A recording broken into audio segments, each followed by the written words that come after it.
네, 이번 영상에서는 DEM 자료를 활용해서 경사도를 계산하는 걸 말씀드리겠습니다.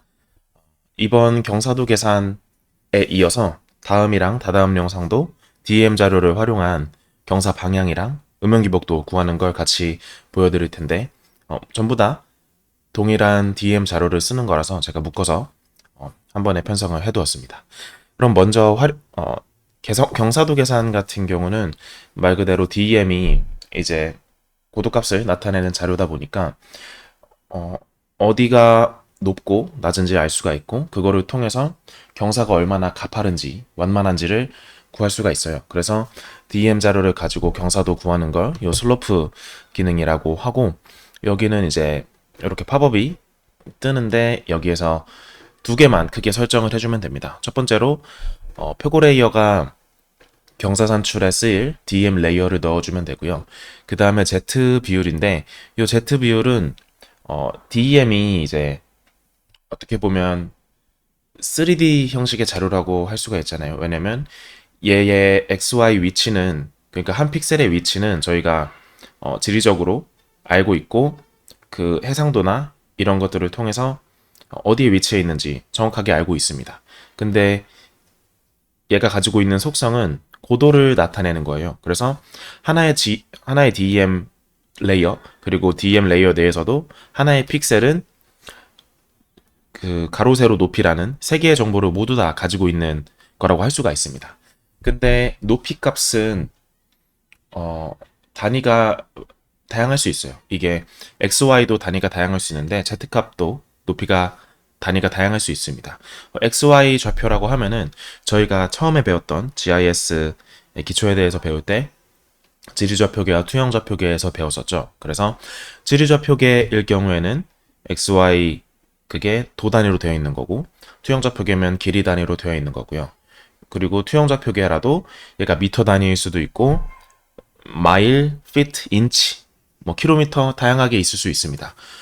그런데 Z 단위도 마찬가지로 Z 단위는 이제 도로 표현을 할 수는 없겠죠.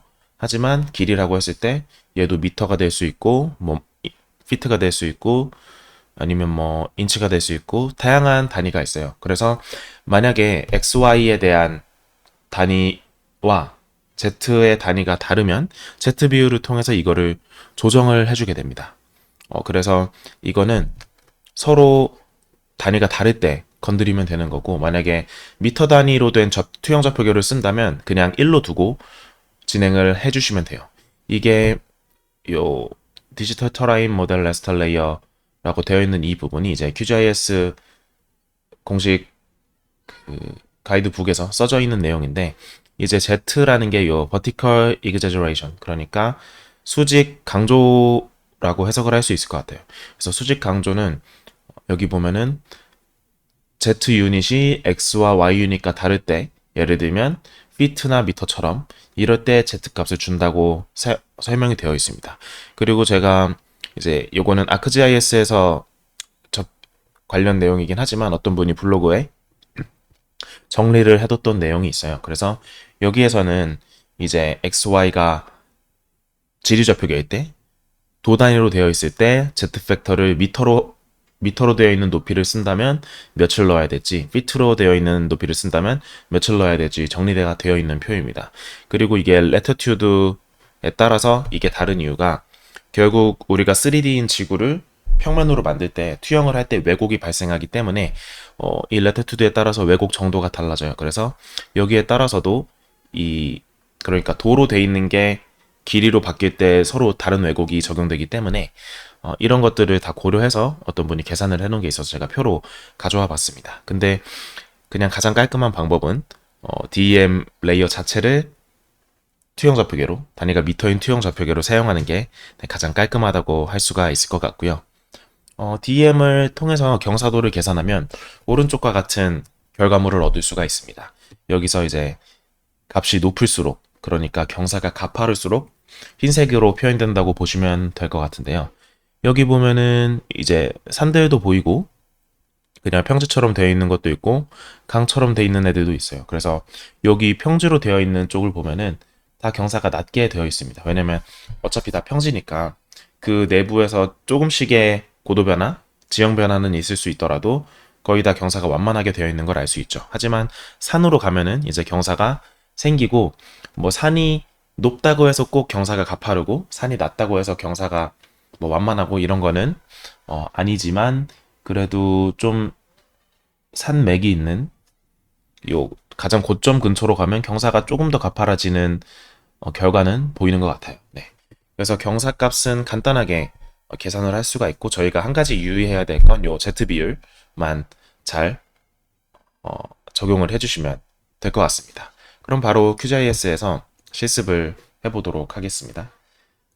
여기 세종특별자치시 DM을 열어주시고 저는 요 법정동 경계도 그냥 같이 한번 열어둘게요. 저는 이거를 읽는 게 요 세종시의 어떤 DM의 위치를 파악하는 데 좀 도움이 돼가지고 이렇게 해두고 툴박스를 연 다음에 여기서 경사, 슬롭이라고 검색을 해줍니다.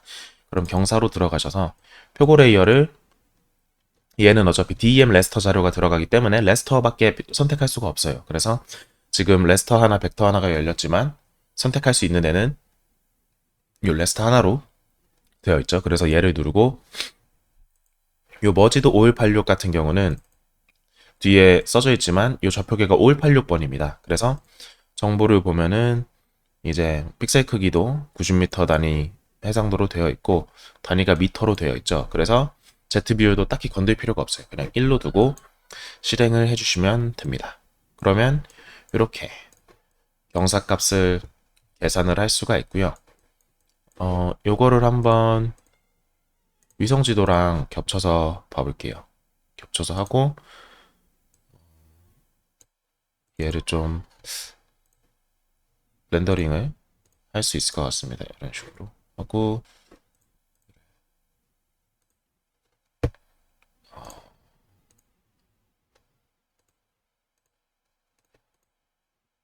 오버레이로 그래서 보면 이제 좀 붉게 나타나는 부분이 경사가 심한 곳이라고 볼 수가 있을 것 같아요. 그래서 여기 하얀색으로 되어 있는 강이 있는 부분 그리고 이런 데들은 여기가 이제 세종신도시인데 여기는 다 평지로 되어 있어가지고 딱히 경사할 게 없는데 그 주변에 산으로 올라가면은 이제 빨갛게 경사 픽셀들이 표현되는 거를 알 수가 있죠. 네, 그래서 이런 식으로 경사를 간단하게 구할 수가 있고요. DEM 자료만 있으면 되기 때문에 계산을 하는 데는 크게 어렵지 않고 그리고 활용을 할 때도 얘 같은 경우는 어떤 추가적인 분석에 인풋으로 들어갈 때가 많이 있어요. 경사 같은 경우는 뭐 예를 들어서 TW2처럼 TWI라는 인덱스가 있는데 그건 이제 물이 어떻게 흐를지 그런 거를 나타내는 그 결과를 뽑아내는 인덱스 중에 하나이고요. 아니면은 뭐 그 외에 여러 가지 다른 지수들을 계산하거나 아니면 어떤 분석의 특정 소프트웨어의 인풋으로 활용되거나 이렇게 경사가 생각보다 자주 쓰입니다. 아니면은 저희가 뭐 어떤 머신러닝이나 딥러닝 모델을 만들 때에도 경사값을 기본적으로 지형에 대한 값을 넣으면 경사나 향 이런 것들을 기본적으로 넣는 경우가 많아요. 그래서 경사는 쉽게 계산할 수 있고 그 Z 비율만 항상 그것만 유념해 주시면은 경사값을 제대로 구하는 데는 무리가 없을 것 같습니다. 네, 그러면 이번 영상은 여기에서 마치도록 하겠습니다.